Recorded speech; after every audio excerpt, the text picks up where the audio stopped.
wellnesscouch.com, streaming wellness into your lives.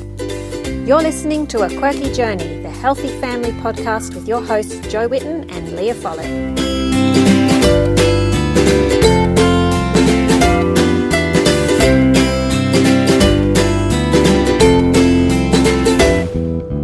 Welcome to A Quirky Journey. Join us as we share our family's journeys to good health. You'll find plenty of inspiration, tips and recipe ideas, as well as stories from everyday people who've struggled and overcome health problems and diet challenges in their own families.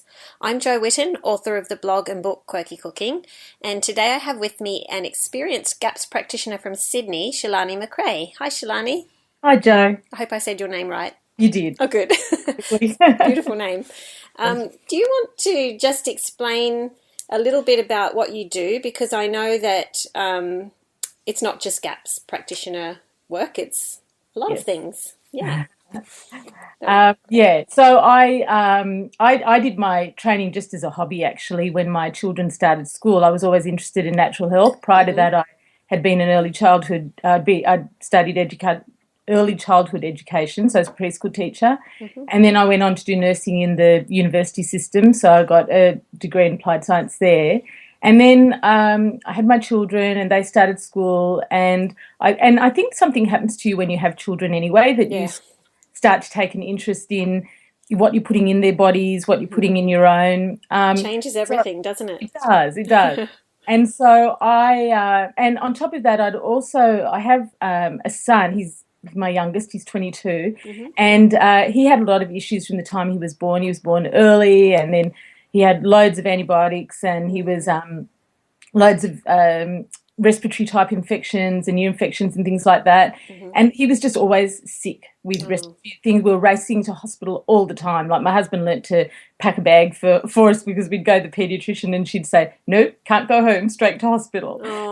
Or it's antibiotics, and So he was, and so he had a few issues health-wise, and so I guess I was thinking, there must. By the time he was 5, he was resistant to all the normal antibiotics. Wow. That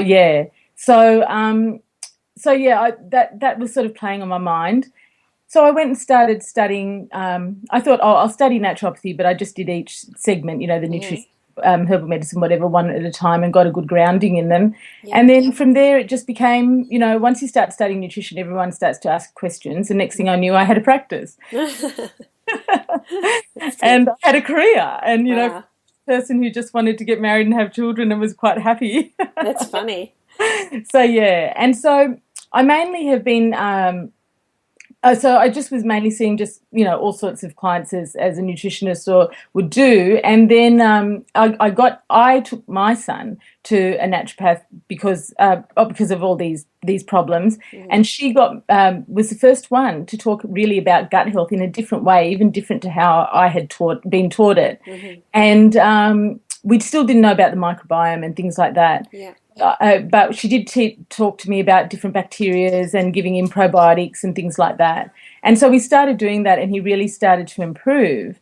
And then I started implementing a few things, like I did my own research, implemented it with a few clients with really good results. And then GAPS came along. It turns out that Dr. Natasha's son, who was diagnosed on the spectrum, is the same age as my son. They're both 22. Oh, okay. So when she released the book, I'd sort of been dabbling in it for a couple of years. I read the book, and it just crystallised everything. It made sense. It put everything together of what I'd been dabbling in. And so when I got the opportunity to do the training, I jumped at that and applied, because you can't just say you want to do it. You have to apply and meet certain criteria. And so that was wonderful. And we spent nearly a week with Dr. Natasha, from like long hours, long days, because there's a lot to learn, and it's still only a tiny dent until you get into practice. And so from there I've been doing increasingly more, because as GAPS has become more recognised, and we're understanding more about the microbiome and what Hippocrates said over 2,000 years ago, all disease begins in the gut. obviously more and more people are approaching me for more GAPS related things. I'm seeing a lot more children on the spectrum and a lot more adults too who have just struggled for most of their lives with various issues, and some who haven't struggled most of their lives and something's happened all of a sudden because, you know, I think there's a compounding issue as well. And then, you know, something stressful that happens or it's just that one too many doses of antibiotics or whatever. Yeah. So what when you do your appointments, are they mostly in person or do you have Skype appointments as well? Oh, I Skype. I've got clients all over the world. Wow. Oh, really? Yeah, I've been known to get up at 4:30 in the morning for a client in New York, and Oh my goodness. yeah, That's amazing. yes. Yeah, there's been a lot of questions on my Facebook pages about GAPS, and Right. obviously because people are like, well, what is she doing? What's this weird thing she's doing? You know, that it's been a year that we've been working on it, and so I thought, well, I mean, I only know our little tiny bit of experience, and it's totally different than a lot of people's. Especially, we haven't had anaphylactic allergies, we haven't had anything like that. For us, it was more the OCD for my son and candida and you know, different things that we'd noticed, food intolerances. You know, getting colds and getting sick all the time. So we thought, well, we'll just all do it. Yeah. But yeah, there's a lot of people with really tricky questions. So thank you so much for coming on today to answer some of our questions. Oh well, I'll try. And whatever. Every day I'm learning more. Yeah, well, that's it. And we can only try. But if there's something you don't know, we've got to get Natasha on here sometime. She said she would come on. So Right. we'll give her the really hard ones. Some people have asked,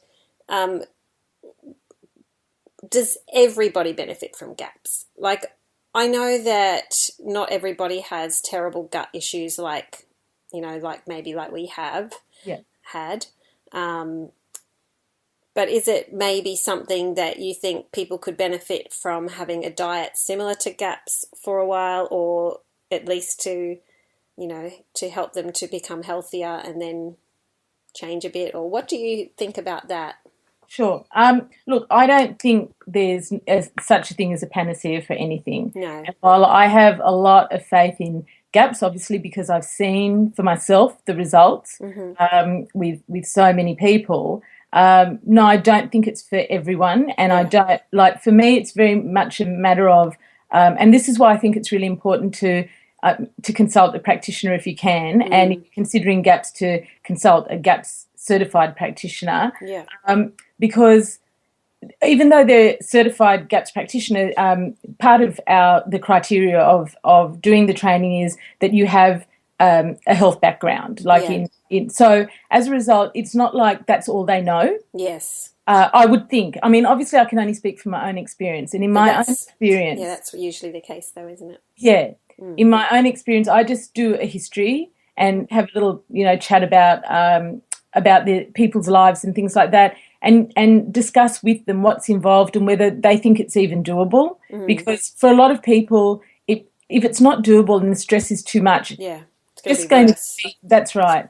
So we're, you know, and sometimes it'll be a matter of, GAPS would be really great for you, but I think we need to go into it in a different way. Yes. Like we need to go slow. Yeah, that's right. So no, I don't know that it's for everyone. Well, not initially anyway. Yeah. Also, I don't think, I think one of your questions that you sent me was about whether it's for everyone, whether you have symptoms or not, or the severity of symptoms. And I think that people who are doing okay, and the thing is, our level of okay keeps changing as time goes on, putting up with more and making it like a new normal, and it probably shouldn't be. But on the whole, I mean, it doesn't hurt for those people who haven't got severe symptoms and whatever to do something like, you know, just a couple of times a year, some sort of a really, just being conscious of what they're eating and eating good quality food. And, you know, I've devised a recalibration system, I call it. Oh, that's a good idea. Yeah, and so people can just recalibrate. And sometimes we use the recalibration system to ease into GAPS as well. That's a good idea, yeah. The recal system that I created removes all the food triggers and things like that, whether people think they have a problem with it or not. And when we reintroduce it, and I never do it for very long, never for more than a month, then when we start to reintroduce food, we start to see things that that become a bit more glaring. And it might be an idea to do like maybe full gaps. And someone else asked the question about, can you start with full gaps first? And I do that a lot. Yeah, that's what we did. Yeah, because especially if a lot of this is very new to you, it's good to start with full and get accustomed to gapsy type food and that sort of thing. And also some healing occurs then, and you start to feel a little bit better and you feel a little bit stronger, and then you can deal with the intro better. Yeah, I think so. There was also someone who asked, now let me just see if I can find this question, if you don't think you could handle doing gaps because it's all a bit too scary, she called it wussy gaps. Is it worth doing that, or maybe do paleo or do something like that? Would you still get a degree of healing doing that? Absolutely, you would.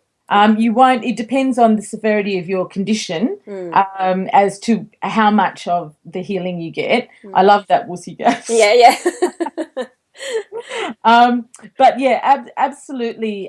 Even because again, your one of the most important things, and one of the things I was asked recently in an interview about what I loved about gaps was that it makes you mindful. Yes, and that's exactly what we found. Yeah.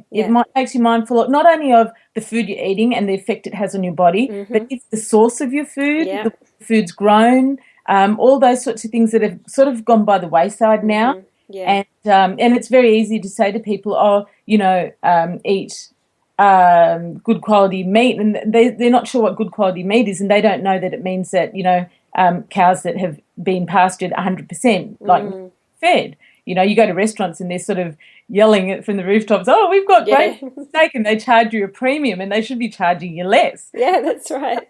To do what you call wussy gaps, which would be easing into it, or to do paleo, would also be making you mindful and would making you ease into it, and has to do you some good when you're removing a lot of the known triggers. And you'd be cutting out a lot of processed foods, and that's straight away going to help. Absolutely. So, yeah, I don't see, we can't be rigid in any of this, and unfortunately nutrition has become a bit like a religion. Yes. Yeah. And there's all these rules and doctrines and dogma and whatever. Yes. So, yeah, and we can't have that. We just can't, because we're all so different. Exactly. You can look at your own children, you can look at identical twins, and they're different. So, yeah. So, no, I think that's a fine to ease into. The only problem with it is if you've got severe symptoms, you're not going to get a really good level of healing. Yeah, and the thing is too, if people sort of do it kind of, sort of, you can't really say, well, that didn't work, so GAPS doesn't work. Exactly. So because you probably do get that.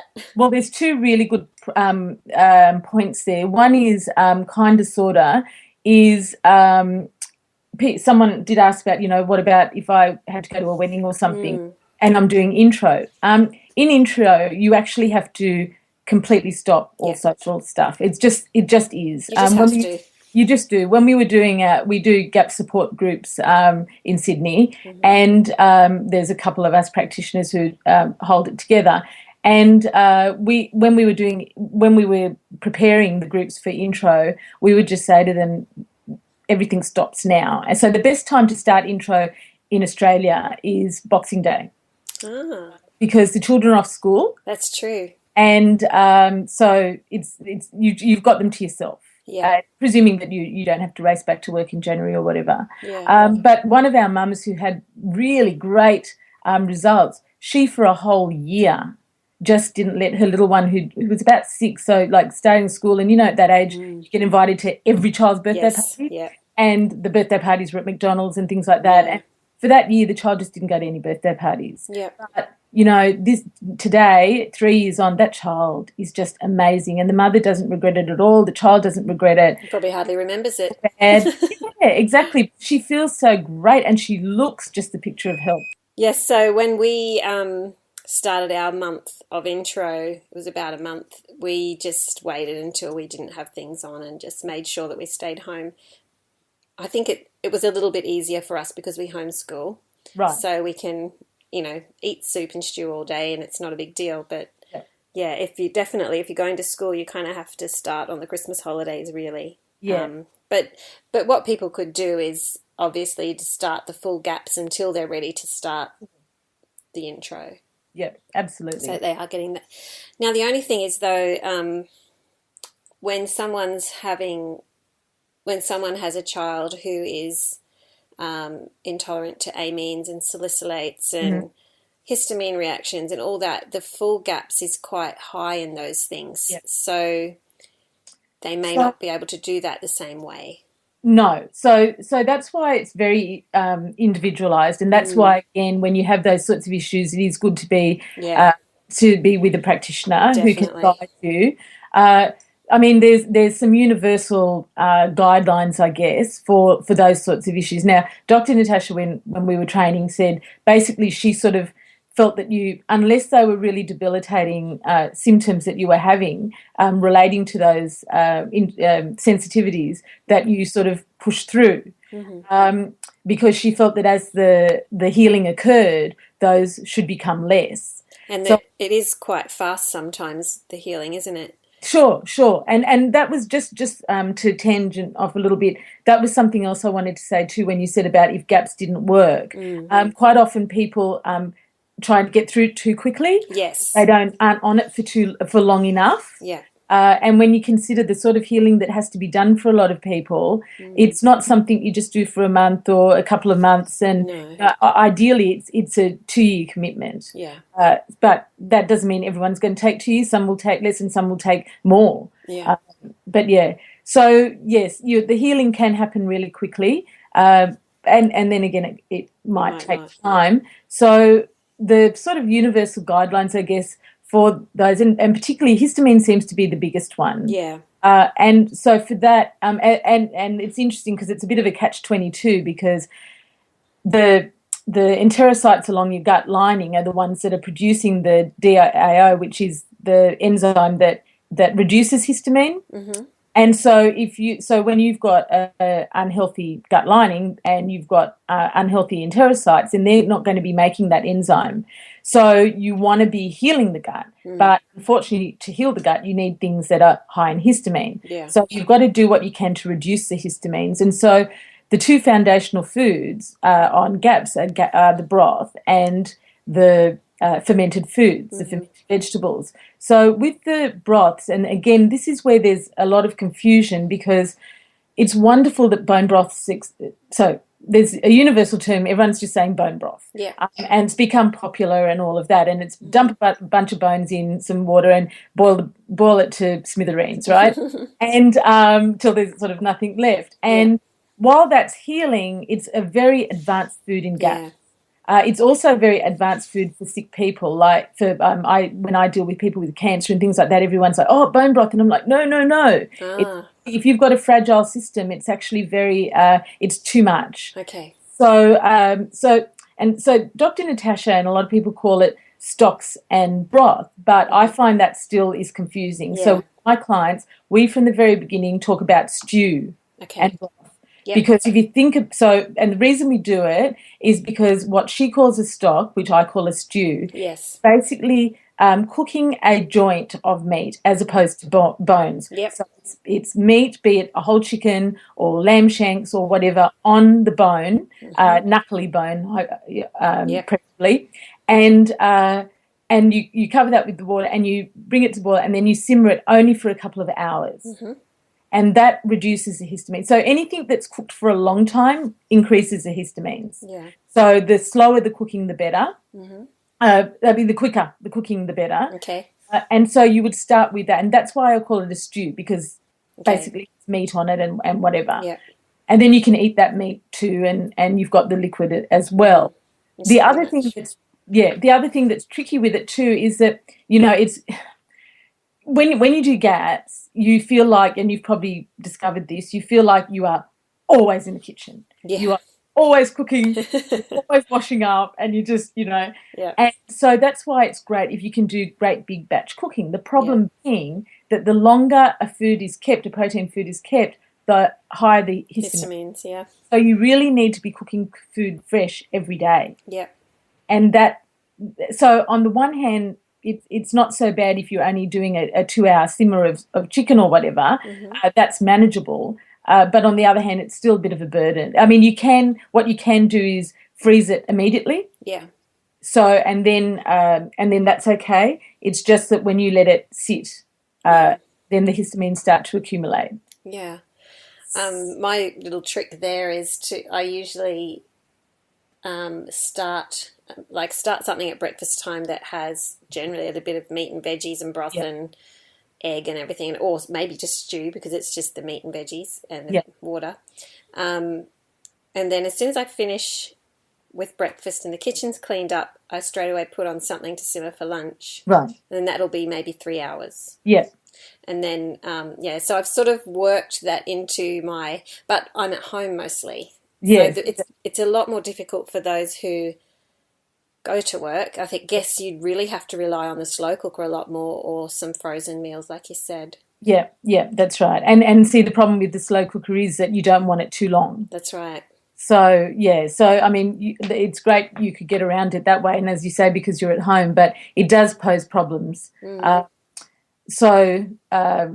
really, what I recommend is that people do the freezing straight away. Yeah. Okay. Because the thing with GAPS, or with anything really where you're going to start eating in a healthy way away from the way we've been used to eating in the last 30 years, it's preparation. It's going to take time. The last 30 years we've gone away from preparation. We've gone to an instant and open a packet. But, our grandparents didn't do that. They started from scratch. That's right. But it takes time. You have to be prepared.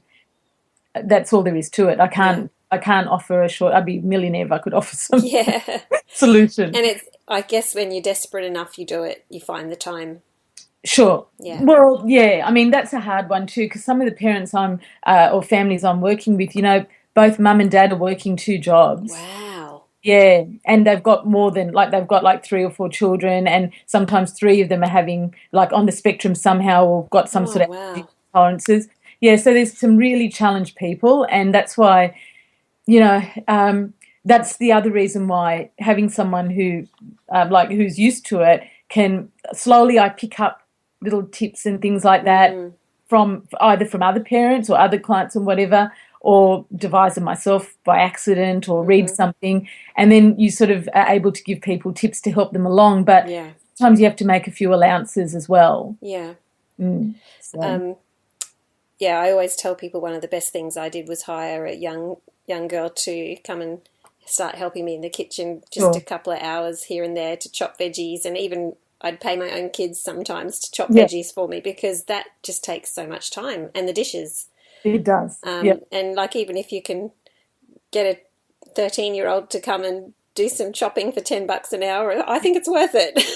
and look, it doesn't hurt the children either. No. We put children back in the kitchen these days. So, That's right. I mean, my hurt. younger kids, I must admit, my younger ones, I pay a bit less than that, but they're happy. They get to eat the food too. And they're more interested in it when they've helped cook They it. are. They really are. Yeah.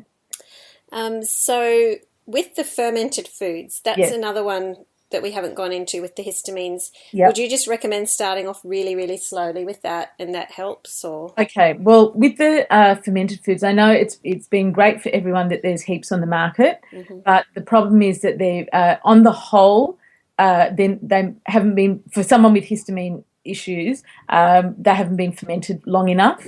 So when you have histamine issues with fermented foods, you want to ferment them for at least 2 weeks out, and then you probably even want to put them in the fridge and leave them for a little bit longer to continue on in there. Like sometimes when I say a bit longer, it's at least another 2 weeks, if not longer. I love the Kehoe's Kitchen ones. They're fermented for 8 weeks. Right. Yeah. Okay.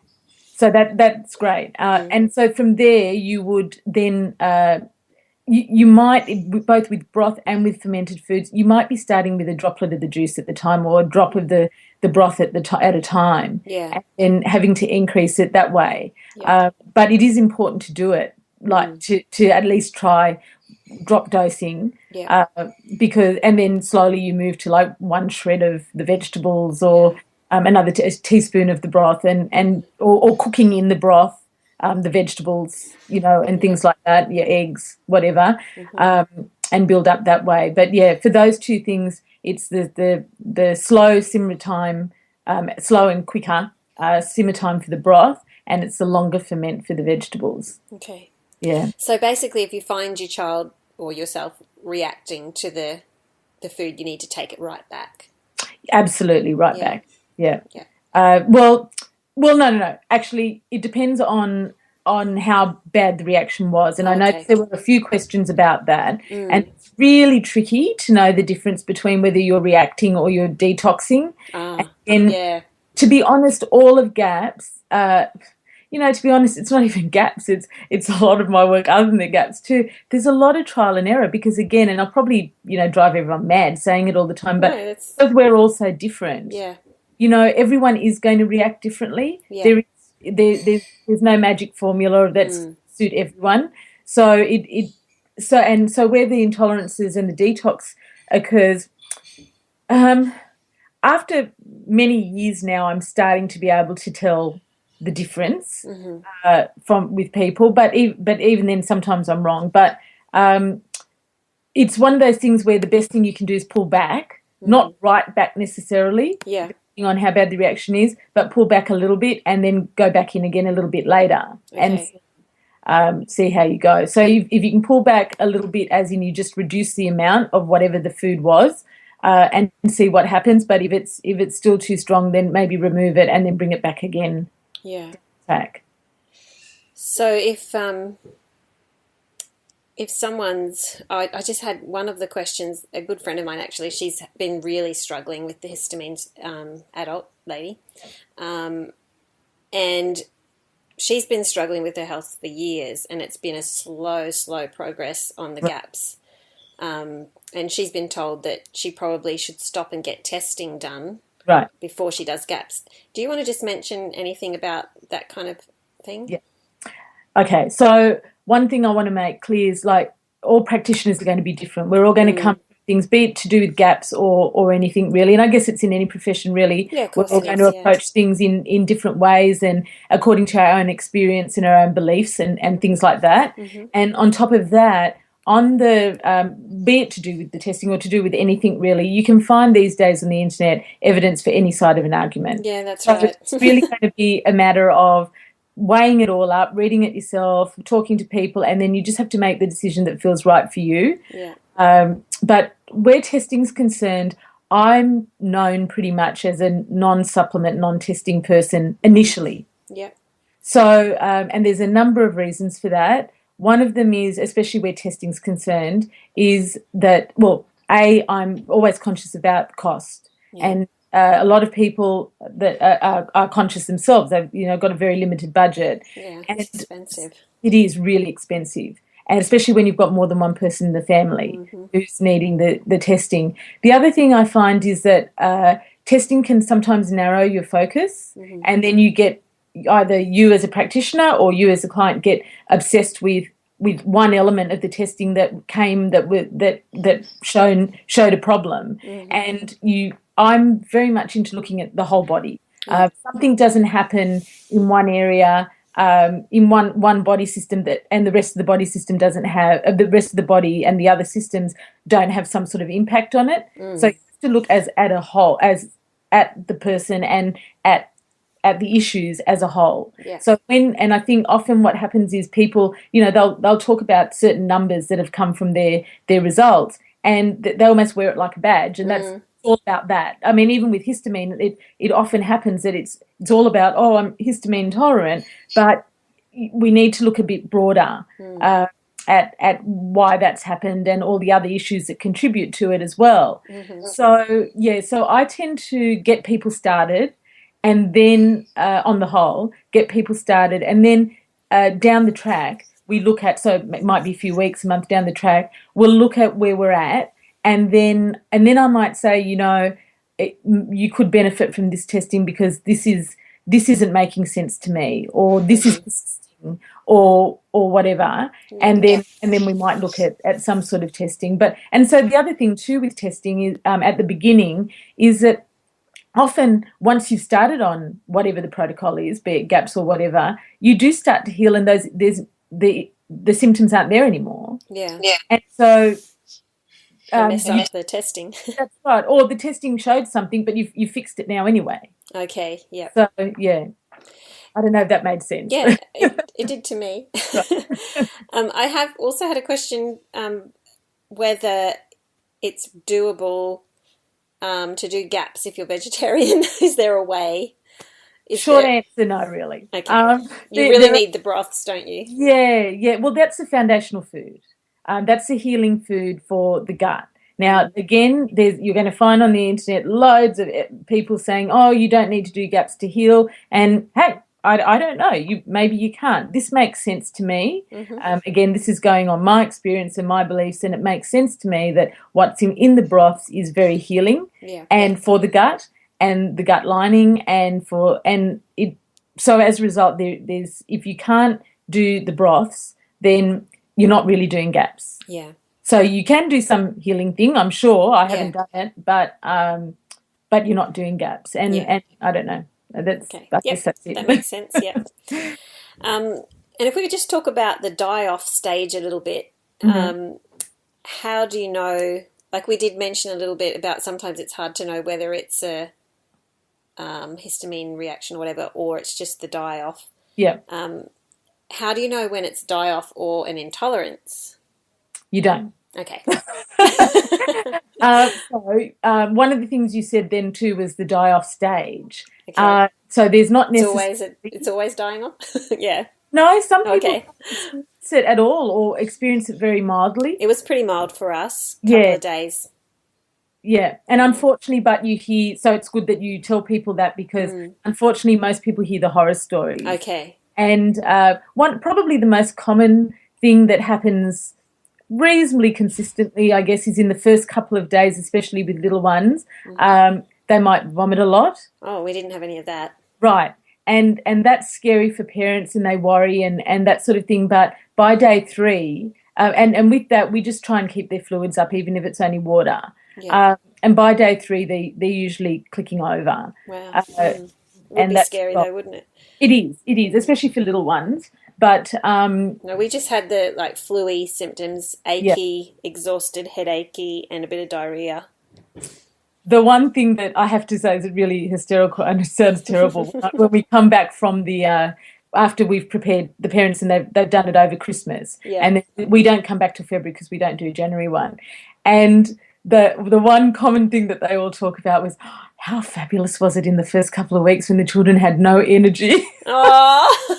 Because it was just like, that most of the time these children are so hyper and full on. And then all of a sudden these parents are like, oh, they just wanted to sit around and watch videos and they just sleep. It's so nice. And they all, it was really lovely. It's always lovely in those support groups because they, if you say that in public, it sounds horrible. Yeah. But when you understand just how what a relief that is actually for you to have a bit of a break because you're not being pulled at the whole time. Yeah. And then they get to 2 weeks. Well, with ours, we got to about 2 weeks, and then it was like energy and eating like a horse. Yes, just you cannot get enough food into them because the body's suddenly getting nutrients that it hasn't had in so long. Well, that's a sign of some healing occurring. Oh, that's good. Well, here's a question from me. I have this 16-year-old boy who's still, we've been doing this for a year, and he never stops eating. Is that just 16-year-old boys? Yeah, my 22-year-old's still eating. Oh, no, don't tell me that. Oh, just copious amounts, But it's like if I don't have pretty much a meal for him every, 3 hours, he thinks his throat's been cut. He's like, Mum, I can't just eat bananas and nuts. Mind you, he will eat 6 bananas if I let him. Fat in there. Pardon? I presume you're putting enough fat in there. Yeah, and I do tell him constantly he needs to eat more avocado and he needs to have... He doesn't really like a lot of fat, and I think that's part of his problem. I keep telling him that he needs to add fat. And that's my son too. Okay. Yeah. He says, fat makes me feel sick. Like if I make this lovely pork. We love making pork belly that just Yeah, falls apart, yeah, not crispy skin, but just yeah, simmered and simmered and yeah, simmered. It's just beautiful. He'll pull all the fat off. yeah. My son too. You know what might be an idea just to try is maybe give him some enzymes. Okay, yeah, the See bile if that enzymes, helps with the bile production. fat digestion. And you don't need to be on those forever. Yeah, Sometimes it's just to help the gallbladder and whatever to produce what it needs to digest the fat. yeah. And I think some people are just prone, I like, think, I like, think he's just got this thing in his head about it now because yes, it did make. I don't know if it still makes him feel sick or not, but it's just like fat. I got to take it yeah, all off. that's right. No, my son's exactly the same. Oh, So, and he's always been like that. And we're a fat loving family. yeah, Well, the rest of us anyway. yeah, And yeah, he still will cut the fat off meat and won't doesn't like to have butter on his on yep, anything, right? yeah. So yeah, and there are a few people like that, and so I don't know if it's more a physiological thing or a psychological thing. Mm. Yeah, He's also very thin and worries about not gaining weight, and he's always wanting to gain weight. right. Um, Yeah, and then he's not. It's not that he's lost weight on gaps; he's just grown so tall. And I keep telling him, "You're growing up. That's why." that's so, and that's part of the problem too. Like when you Mm. have, like, especially for teenage boys, because they all do want to be a bit muscly. Yes.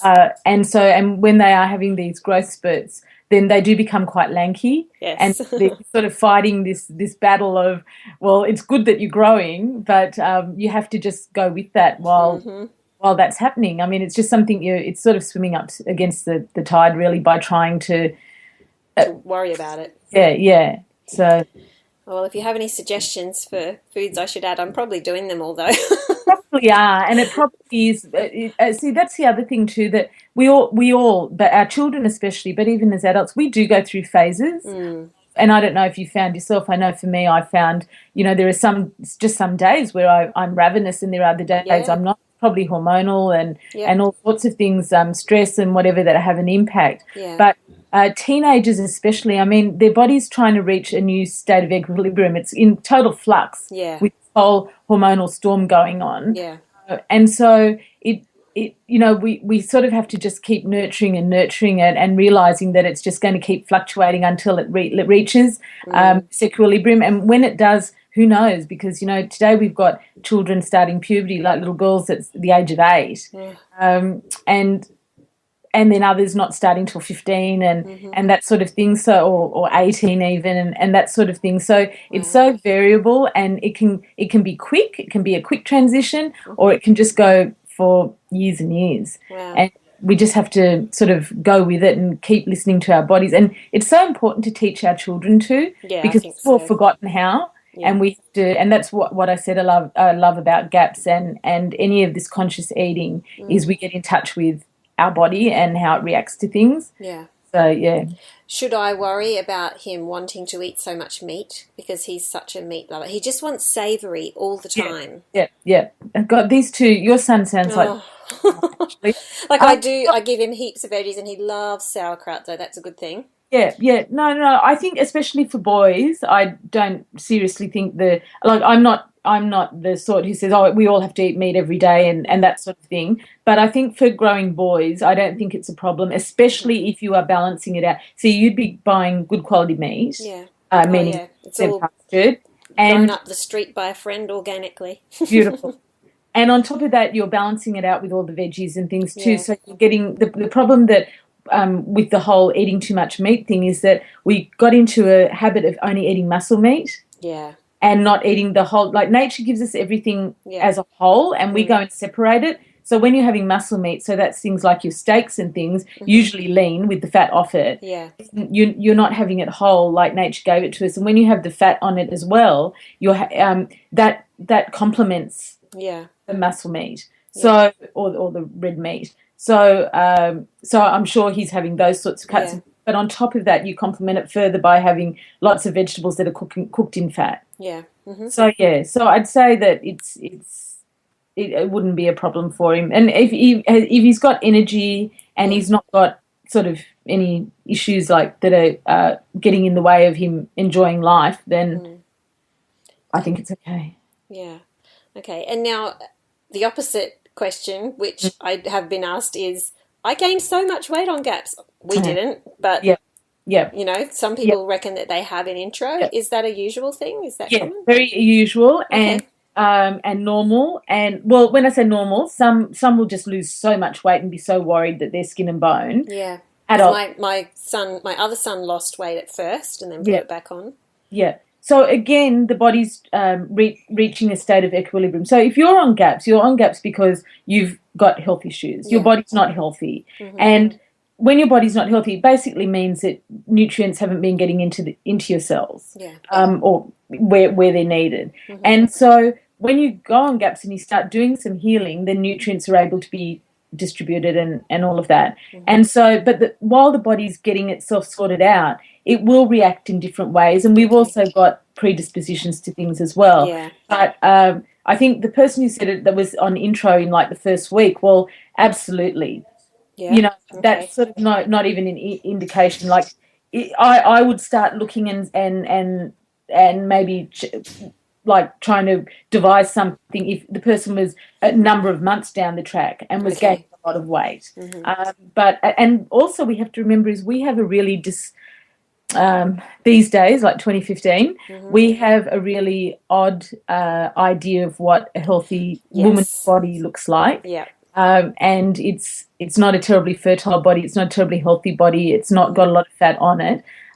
And so I think that's the other thing too. Often I'll get women who will say, oh, but look at all the weight I've put on and they actually look quite, and, you know, I think social media has a lot to, I see some photos of before and afters and I think what was wrong with the before, that looks much healthier. Yeah.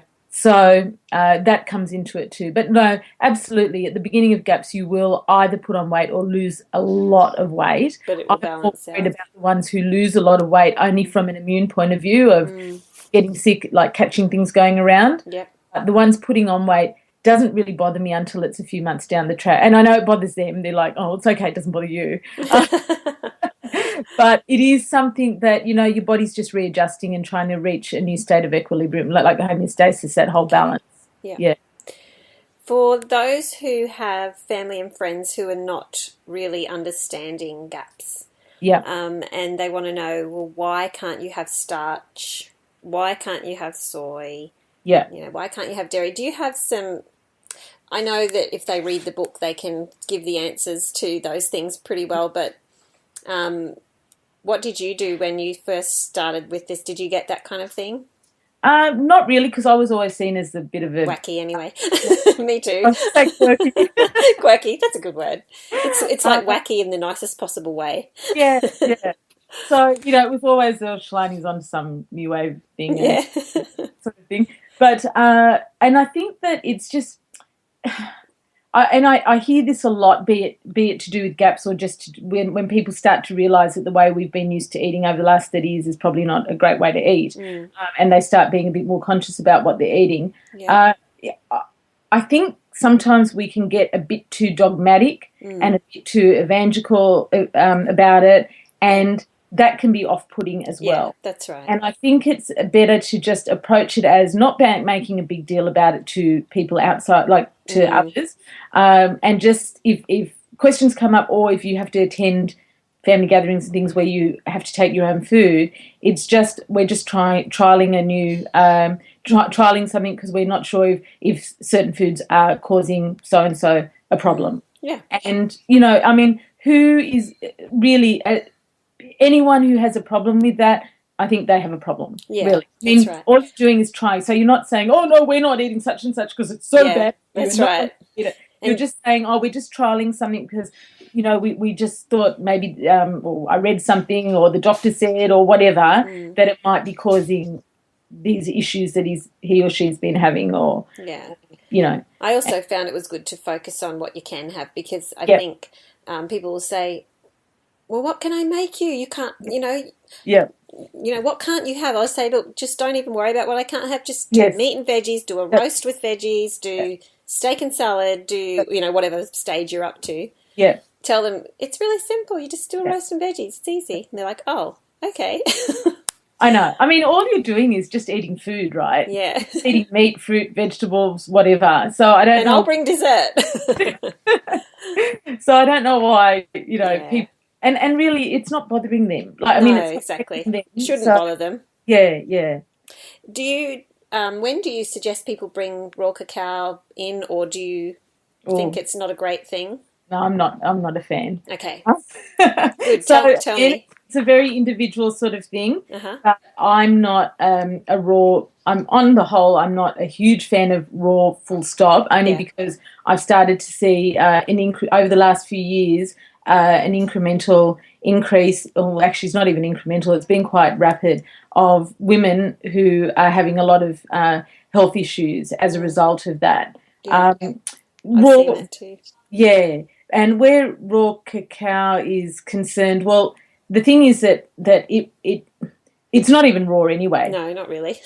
So but on top of that, it never, even traditionally, the traditional people never ever, the Mayans and whatever, they didn't eat it raw either. They always fermented it and dried it and roasted it and all of that too. And there's a good reason for it. It's a good reason why traditional people always soaked their nuts and seeds and flowers and things like that too. So yeah, I think, and again with the cacao, I've seen a lot of people react with jittery things, with jittery issues, skin issues, just different things like that. And because it's come under the superfood banner, I find that as soon as something comes under a superfood banner, You can people eat stop heaps of it. thinking, well, you can, but people think that could possibly be the cause because it's a superfood. Oh, yeah. Right? Yeah. So, and yet, I have people with issues with quinoa, Yeah. with goji berries. My daughter can't handle chia. Yeah, exactly. So that, people see them as these miracle things and they eat copious amounts of them. So it could be the copious amounts that is a problem because we're not meant to eat loads of anything or drink loads of anything, including water. And similarly, they could be that they're eating lots of it, or it could just be that they just can't tolerate it. Yeah. So if they do have any cocoa or chocolate or anything, what would you suggest and when? Would you not at all? Well, do you have no chocolate? Are you chocolate free? No. No way. Oh, good. I feel relieved. And I don't even, to be honest, like homemade chocolate, and because I don't like that coconut oil sort of. Oh, I don't like coconut oil. I like the cacao butter. Yes, yeah. So no. Obviously, you're not having any of that in. If we're talking gaps, you won't be having it until further down the track anyway. Yeah. But as far as in general, I have no problem with chocolate. There's so many beautiful chocolates on the market now, if you're not making your own, that are just natural ingredients. I mean, I'm not a fan of agave, but I like the ones that have I don't know if I can say brands, but there's you can.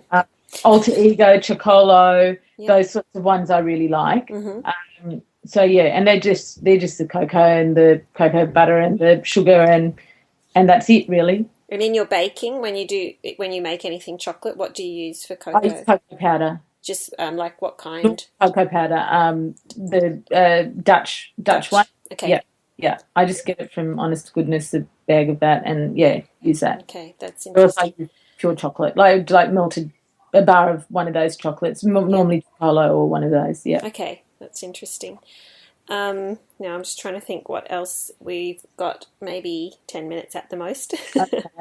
Can you think of anything you really want to talk about? Oh God! Shall I go through a few more of these questions? Yeah, I'm just having a look through the questions too. I think you were saying before about the starch. Why no starch and that sort of thing? And that's, I mean, GAPS is really based on not having the starches and the disaccharides, and the reason for that is that they're just problematic for the gut. So the reason you're doing it is because you've got an imbalance of bacteria or organisms in your gut, because we hear this. It's a bit like the cholesterol thing. We hear about good and bad cholesterol, but there's no such thing. There's just one molecule of cholesterol.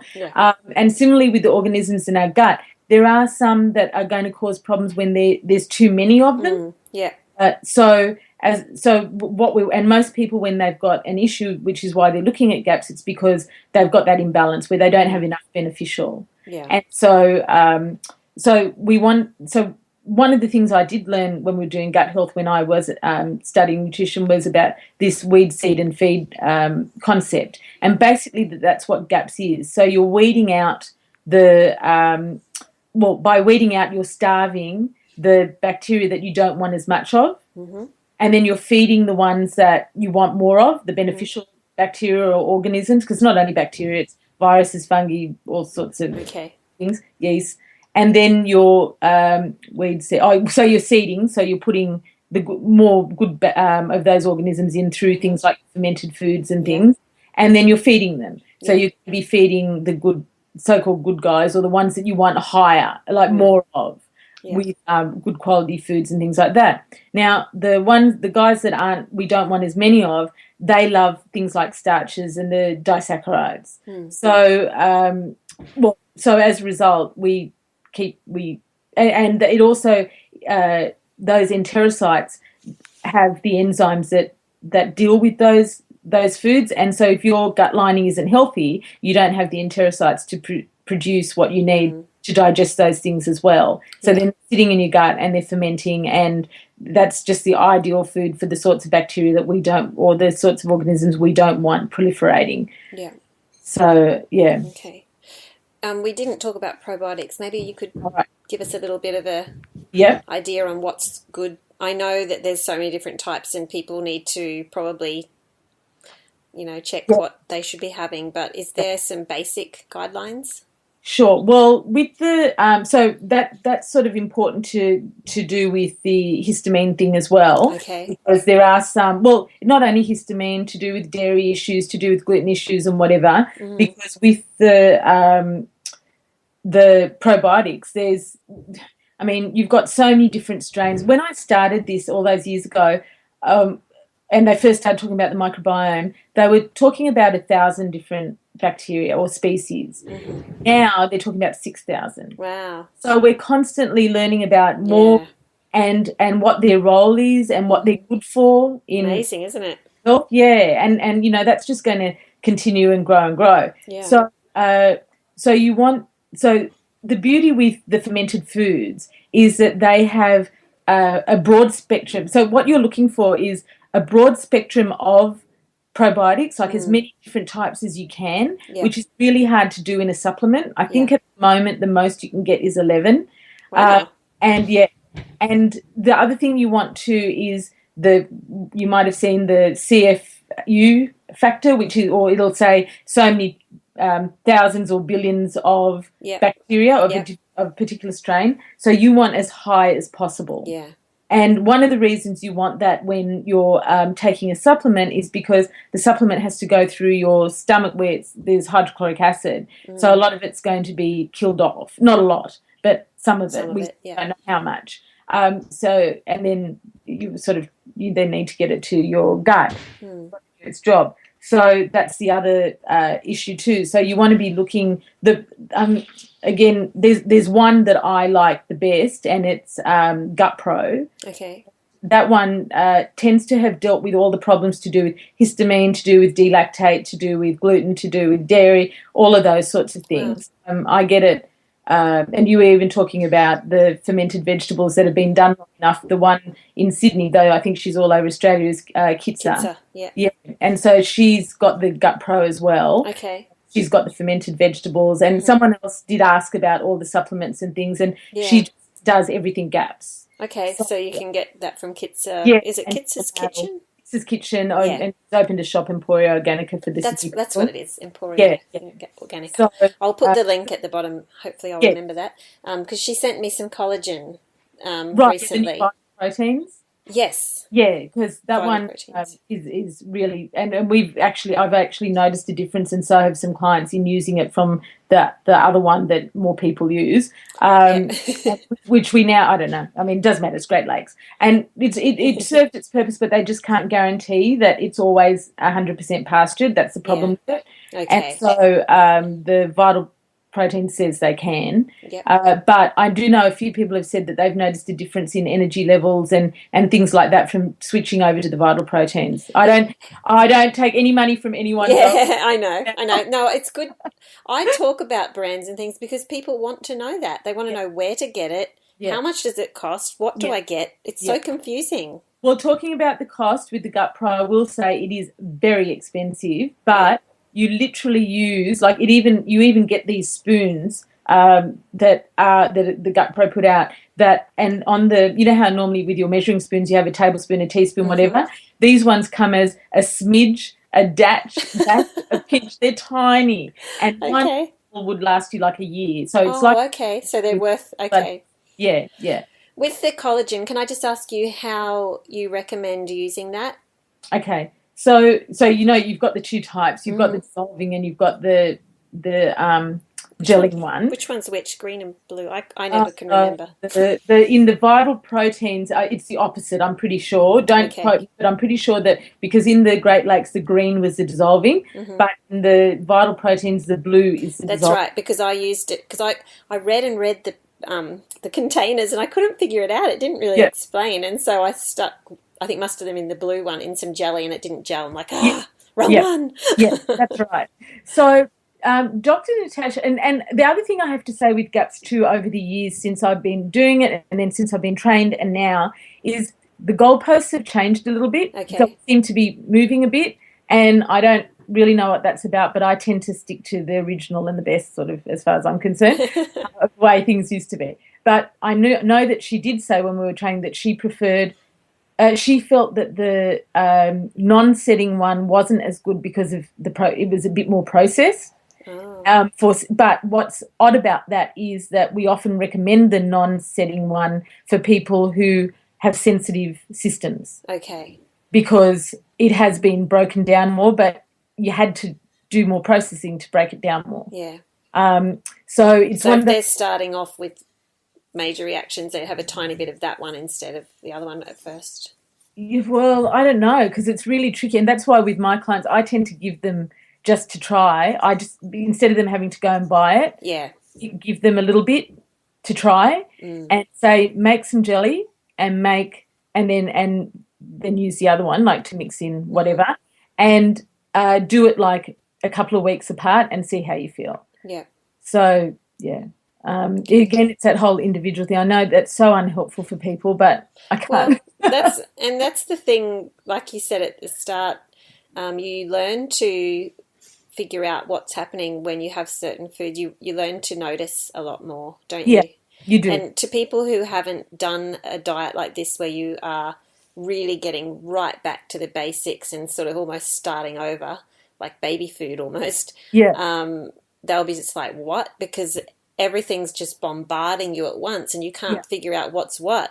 Yeah. But when you really simplify, it's amazing how you can tell what's doing every little tiny thing. Absolutely. And that's why it's great, and that's why I did the recal, but also when you do GAPS is when, you were saying people say, well, what can you eat? And sometimes actually, and I think the amount of choice we have these days, I think it does our head in and you're quite overwhelmed. Yes. So there's something a little bit liberating really about not being able to have this choice. I've been loving it. Yeah. So I think that's not really a bad thing. And another thing I often tell my clients, be it GAPS or otherwise, especially when it comes to feeding the family and the headache of thinking about what to cook and whatever, there was nothing wrong back in the day where, I don't know if you remember, it used to be things like Monday was risole night, Tuesday like whatever, and Friday was always fish and chips. And there's nothing wrong with that. No. You've still got a variety of food, and what's so important is having a variety of food, colour, taste, texture. So I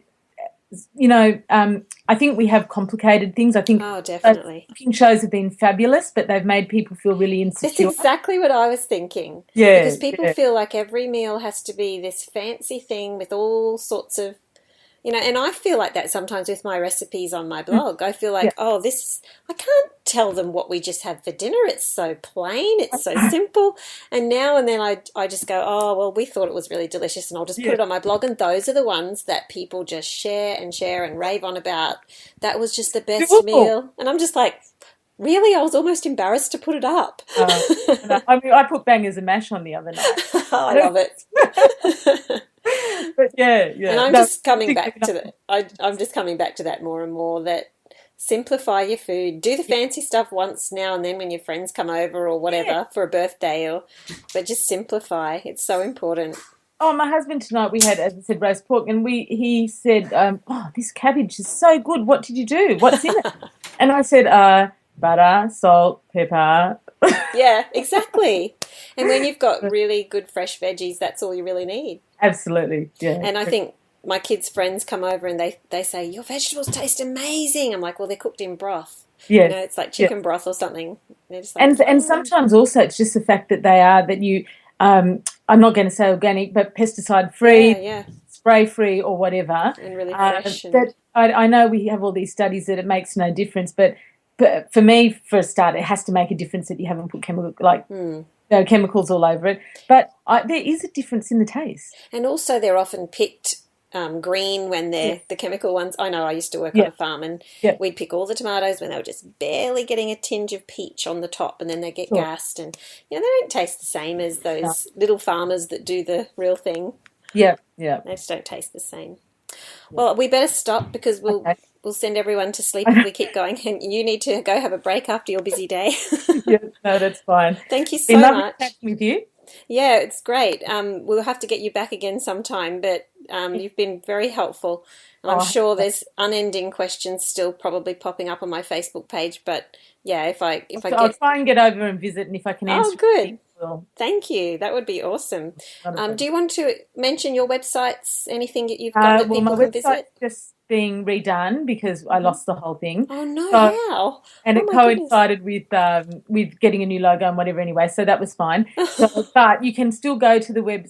There's a landing page there, and it'll take you to the Facebook page. So it's Live Alive, livealive.com.au, and that will take you to my Facebook page. It'll take you to my Instagram. Oh, good. I'm on Twitter, and I'm now on Periscope. Woohoo! So am I, but I've never used it. I've tried a few. They've been woeful. Live HQ. So yeah, there too. I'm trying to get the Periscope going a bit more and doing a few. I've got a few Gapsy type little things to share on it. But everything I do there, I'll still do on the Facebook page. So that's fine. Once the website's up, there'll be loads of articles and things like that. Okay, that'll be excellent. Yeah. Well, thank you. And everybody, if you would like to pop over and have a look at Shalani's page, go and do that. And I'll put the links below on the Wellness Couch website. So that's www.thewellnesscouch.com/A Quirky Journey. And there are lots of other podcasts there that you can check out as well. And please come and visit on iTunes and give me a good rating. And you'll find lots of podcasts on my channel about GAPS, but also just about healthy living, healthy eating, and lots of interesting stories like Shalani's and a lot of other mums that have just done amazing things because they wanted their kids to be healthy. Mm-hmm. So thank you so much, and we'll talk to you soon, I hope. My pleasure, and I'd love to. Okay, thanks everybody for listening. Bye. This has been a production of TheWellnessCouch.com. Check us out on Facebook and join in the conversation on Facebook.com/TheWellnessCouch. Subscribe to each show on iTunes and check us out on Twitter. The Wellness Couch, streaming wellness into your lives. Whilst the Wellness Couch presenter endeavor to provide accurate and helpful information to their listeners, these podcasts cannot take into account individual circumstances and are not intended to be a substitute for health and medical advice from a qualified health professional. You should always seek the advice of a qualified health professional before acting on any of the information provided by any of the Wellness Couch podcasts.